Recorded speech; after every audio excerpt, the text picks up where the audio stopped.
My name's Ben Horton. I'm a professor at Rutgers, and my research considers sea level change.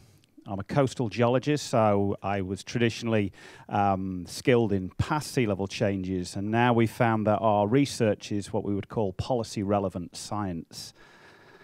So today I want to talk about sea level rise because even within the instrumental period, let's say the 21st century, we've seen the devastating effects of sea level change. You know, when sea level rises, it floods inland, it causes destructive erosion, it contaminates our freshwater aquifers and our agricultural soils.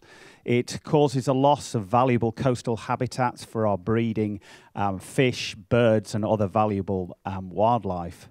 Sea level rise increases the impact of a storm surge. The iconic image you see behind you is the New Jersey shoreline after Hurricane Sandy.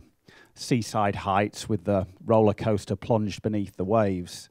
Sea level rise will influence where we live, where we build, and where we work. People will have to relocate, and low-lying coastal islands may be lost completely. So the question, this first-order question of whether sea level rising is of great societal concern, in particular trying to calculate what the magnitude will be in the coming decades and within this century. So what I'd like to do today in the next 10 or so minutes is that I'd like to show you what we know about sea level in the present, what we know about what's controlling it. We'll have a little glimpse into the past because it's very important to understand that we are in a very unusual time period. And then we'll talk about the projections in the future and deal with some of the uncertainty regarding those. So this slide here sort of summarizes the uncertainty that we have in our projections, but also the certainty that we know that sea level is rising. So we have, in the instrumental period, we have two different forms of measurements. In the red, we have our tide gauges. So tide gauges are located at all the ports around the world, and they record high and low water, the average of which is sea level. In the red, we have the average of 23 tide gauges that begin around the latter part of the 19th century. And these are recording sea level rising at around 2 millimeters per year, or around 8 inches per century. Then in the insert, we have our information from satellites. Satellites that orbit the Earth record the sea surface height, the average of which is sea level. So our satellites have been running since around 1992, and they are recording an apparent acceleration in sea level to around 3 millimeters per year. So what is controlling the sea level rise in this observational period since around 1850 to present? Well, the first aspect is a volume change. So when you warm water up, the ocean molecules, through translation, occupy a slightly greater space. If this is multiplied by the great depths of the oceans, sea level rises. And this so-called thermal expansion accounts for around 50% of the past century's sea level rise. So that's a volume issue. The next is a mass issue. And so we have our mountain glaciers and ice caps. So traditionally, the melting in the summer would be balanced by precipitation in the winter. But with global warming, we have enhanced melting and we have reduced precipitation. And therefore, we have what is called a mass balance problem. And water in the form of ice is converted into liquid through the hydrological cycle, enters the ocean, and sea level rises. So melting mountain glaciers have contributed through the past 100 years or so around a third of our sea level rise. But as we move into the 21st century, the contributions from our glaciers and ice caps will be relatively small because there really isn't that much of this ice remaining on our planet. But in contrast, we have our huge ice sheets. They show the same mass balance problem, melting in the summer, more melting in the summer, reduced precipitation in the winter. Also, scientists have observed huge surface meltwater on the ice sheets of Greenland and Antarctica. And scientists believe that this meltwater plunges beneath the ice sheet, effectively to the bed of the ice sheet, effectively lubricating it. And therefore, the ice streams of these ice sheets can move at an accelerating pace. Now, these ice sheets are colossal. The Greenland ice sheet covers some 600,000 square kilometres. It has enough water within it to raise sea level by about 7 metres. But Antarctica is even bigger still. It has a surface area of some 5 million square kilometres. It has enough water within it to raise sea level over 60 metres. And we have very worrying signs about these glaciers, these ice sheets. In the 20th century, the ice sheets contributed about 25% to our sea level rise. In the 21st century, they're contributing 40% to sea level rise. If you're going to consider sea level rise, you also need to know what the land is doing, because sea level rise is at our coastlines. And the land can rise or the land can sink as a result of geological forces that produce mountain chains, or in this case causes an earthquake. So this is a photo of mine. We're on the Sumatra coastline after the Indian Ocean tsunami in 2004. You see the power of the tsunami in snapping these palms, but this is a freshwater palm plantation. The earthquake happened, the land instantaneously subsided around 1 metre over 3 feet, plunging it in closer to sea level. Now, when land can also sink as a result of anthropogenic practices, when we withdraw fluids from the coastal zone in terms of petroleum, oil or gas, or indeed from our freshwater aquifers, the land sinks, and this increases the rate of sea level rise. Now, along the US Atlantic coast, the whole of the coast is subsiding, and it's subsiding as a result of an extinct ice sheet. Now, I have a schematic on the right-hand side that basically shows that in areas that are underneath the ice sheet, so there was a colossal ice sheet over North America, covered all of Canada, Great Lakes region in the United States, and it was colossal. I mean, it was 4 kilometers thick at its center. So when you're underneath an ice sheet, the Earth subsides, as shown here. And then when the ice sheet starts to melt, the Earth uplifts, the land rises. But at the margins of the ice sheet, which is the US Atlantic coast, as you went towards the maximum glaciation, the land uplifted. It's called a proglacial forebulge, and then the land subsided. And this is continuing. On the right-hand side are our rates of land level subsidence moving from Maine down through New York, to Delaware, to Virginia, to South Carolina, to Georgia, and Florida. This is the work of Simon Engelhardt. That's what he did. So we know Simon Engelhardt. He's at the University of Rhode Island, and I was asked, do you know Simon? And I said, well, only slightly. I taught him when he was 18. I supervised his master's, his PhD, and his postdoc. Anyhow, this was the topic of his PhD, was to calculate the rate of land level subsidence along the US Atlantic coast. And in Virginia, we have a land level subsidence of around 2 millimeters per year. And that's why, when you look at the tide gauge rates in Virginia, let's say, for example, Norfolk, where the military are very concerned about sea level rise, that's why it's the highest rates along the US Atlantic coast. You have the oceans causing sea level to rise, and the land is subsiding at 2 millimeters per year. So they're the processes that are responsible. The next question to ask is, are we living in an unusual time regarding sea level rise? It's a very important question. Are the rates of sea level rise that we see at present, are they beyond natural variability?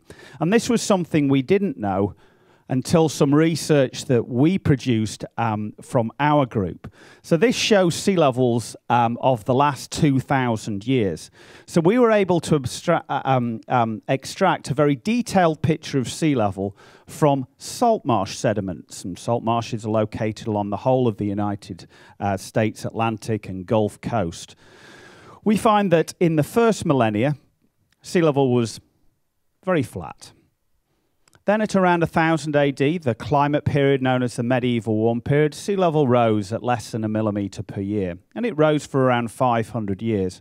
Then at around 1500 AD, or 500 years ago, sea level stabilized or slightly fell, associated with a climate period known as the Little Ice Age. Then at the latter part of the 19th century, when temperatures started to increase, sea levels started to increase. And we can see that the 20th century rates of sea level rise are far greater than anything we've seen over the last 2,000 years. And statistically, we can say that sea level rises along the US Atlantic coast are statistically faster than anything we've seen for the previous 43 centuries. So we are living in a very, very unusual time. But the changes in the 20th century are dwarfed by what we're projecting for the next 100 years. But just as our knowledge of the last 2,000 years has evolved, so have our projections. So this is showing the maximum rates of sea level, or the maximum projections of sea level rise for the same temperature sensitivity produced by the different IPCC reports. So the IPCC's first assessment report was in the 1990s, and they're produced every 5 to 7 years. In 2007, we had the fourth assessment report, and it projected sea level being 62 centimetres, quite a notable decrease from the first assessment report. But there was a caveat in the fourth assessment report. They stated that they did not include in the fourth assessment report any contribution from dynamic ice, i.e. no contributions from Greenland or Antarctica. The reason for that was by 2007, there was no peer-reviewed literature on that topic for which them to make a projection.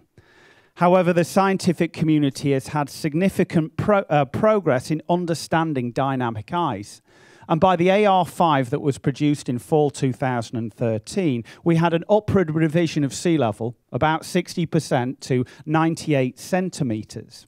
And this is mainly because they included rapid dynamic ice. They included the contributions from Greenland and Antarctica.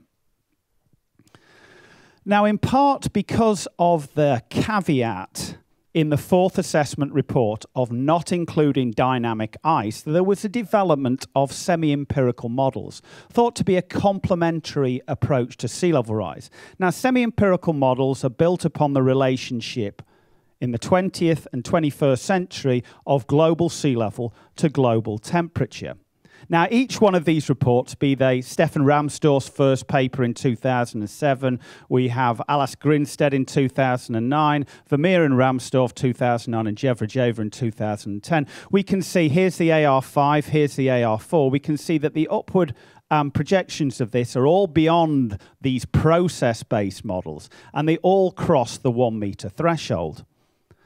So these contrasting methodologies cause there to be a variety of sea level assessments with different values. So I just selected a few of these. So these are all the ranges of sea levels by different agencies by 2100. So we had the 2009 Antarctic Science Report projecting sea level to be by 2100 up to 1.4 meters. You had the Arctic Monitoring Program between 0.9 and 1.6 meters. We had the World Bank Climate Report in 2012 with an upper level of 1.23 meters. We have the National Research Council report, which I was part of, going from 0.5 to 1.4 meters. And then we have the widely used NOAA report, used by state, federal, city level, that has a plausible range between 0.5 and 1.2 meters, and a possible range between 0.2 and 2 meters. So we have a variety of differing assessments regarding sea level rise. And because of this uncertainty, I decided to do a survey of the scientific community, the so-called, I surveyed people who had published more than 6 papers between 2007 and 2012 on the topic of sea level, what they thought sea level would be. I wanted to gauge the views of the scientific community. Now, a survey such as this does not give you any new information, but it perhaps makes the views of the scientific community transparent to the public, which is very important when policy decisions are made. So I surveyed over 500 people. That was the original sample size. And we asked them two questions. What they thought sea level would be, a likely and a very likely range. At a low emission scenario, they're called RCPs, representative concentration pathways. It's a drastic emission reduction in the blue, or sort of business as usual, RCP 8.5, the upper emission pathways. And I asked them what they thought sea level would be, the likely range, which is like a 1 sigma, a 66% confidence, and a very likely range, a 90% confidence. And I asked them what they thought sea level would be at 2,100 and 2,300. And so when we look at the low emission scenario, and we can compare these with the NOAA assessment and also the IPCC, when we look at the lower emission scenario, we see that this conforms with the intermediate low of NOAA in the blue, our likely range plots within there. If we look at the high emission scenario, it corresponds to the intermediate high of the NOAA assessment. The extremes of the NOAA assessment between 0.2 and 2 meters lie beyond our range, but they're within the range of the respondents. If we compare it with the IPCC, at their lower emission scenario compared to our emission scenario when we asked our participants, they are broadly comparable. But when we look at the higher emission scenario, our respondents, our experts, have a significant proportion that is beyond the upper limits of the IPCC. So we can look at this in a little bit more detail. So here we have a histogram of against the number of experts and what they thought sea level would be, their upper likely range by 2,100 for this high emission scenario. So the IPCC said 98 centimetres. It's interesting to note that our mode is lower than this, and our results are broadly comparable. This is interesting in the fact that the survey took place a full 12 months before AR5 came out. But then we have multiple respondents projecting multi-metre sea level rises by 2,100. Now, in the survey, because it was a broad elicitation, we didn't ask the reasons why, but there is within the peer-reviewed literature, particularly the papers by James Hansen, that suggest that if we use business-as-usual carbon dioxide emissions, that we will have a non-linear response with sea level with the potential of multi-metre rise. Now, all of these values for what we potentially could experience in 2100 are very, very worrying because, again, if you just have a look at the present and the recent past, we have very, very devastating effects. So this graph here, what I'm trying to illustrate is the impact of sea level rise on a storm surge. So we have time along the x-axis and we have sea level along the y-axis. We have the timings of hurricanes that have made landfall in New York City. So we have Hurricane Sandy in 2012, Donna in 60, historic hurricanes 1893 and 1821. So Hurricane Sandy was a very, very unfortunate event. It had an unfortunate track that moved, that veered towards the Jersey and New York shoreline.